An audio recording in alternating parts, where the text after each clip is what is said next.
The digital government process. State song and national anthem.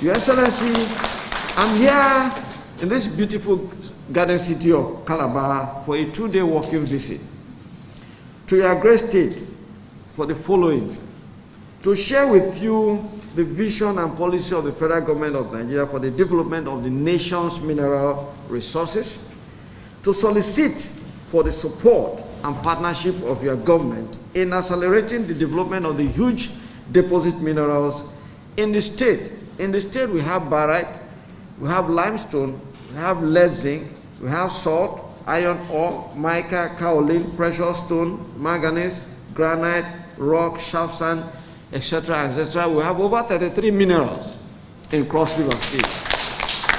And we are introducing an incentive to improve the investment climate in the mining activities, stamping out illegal mining, which is one of the key things. Like I explained, we want to see how we can stamp out illegal mining from everywhere. We don't want to. Any illegal mining is criminal.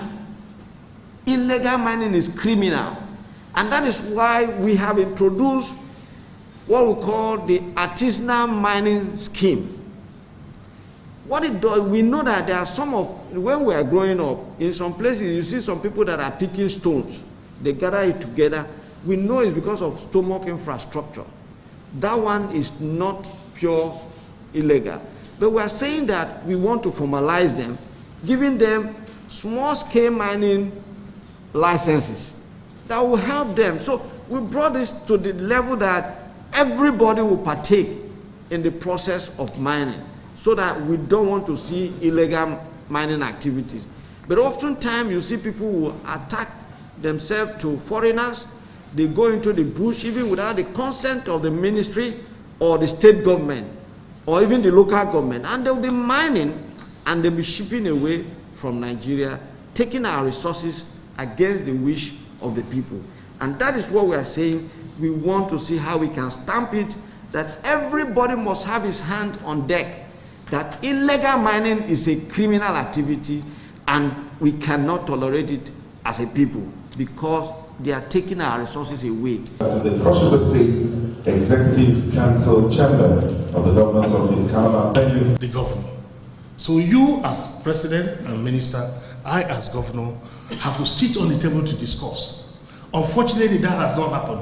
I am happy you are being very proactive by coming for this active engagement. I do not see how an investor will go straight to Abuja and get a mining cadastral in my state without my knowledge, without my input, by simply coming to sit down with a local community chief and enter into a CDA, a community development agreement, which is dovetailed in favor of the investor. 25 million naira, the community signs out a great potential, because there is no involvement of the state.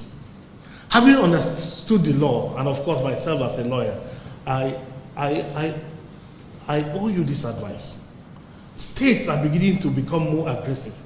State governments are beginning to feel a sense of locking out the access of the people you give your mining licenses, that you cannot enter my land. Go subsurface and go to that mineral and dig it from underground and escape underground with it out. But if you have to come onto my land, then come on my terms. That has been a major challenge. So you have not gotten the state support. And that's why there's been very primitivistic development in our mineral subsector. Until you get to a point where you sit with the state governors and engage them the way you have done. And for once, this is the first major active step to show that you understand the problem. Because once you understand the fact that the state owns the land, and in law, whatever is affixed onto the land belongs to the land. By extension, our law is against natural justice. This is one issue that you must resolve from here, because I am ready to give you all the support so that the people will see that federal government is conscious of the challenges. But if that lead and zinc beneficiation plant was in place, production was in place, today the community will have light, the community will have water, community will have scholarship, they will have international opportunity to travel, they will have their sons and daughters employed in that place, then the money will stay within the locality and prosperity will become very evident. But if we don't have an agreement that guarantees all of this, and have a third party like state government that will guarantee that they will hold the investor to make sure this is done, and in correspondence, the state also guarantees that the community gives them peace, we will continue to fight. This is the story of Zamfara. Thank you.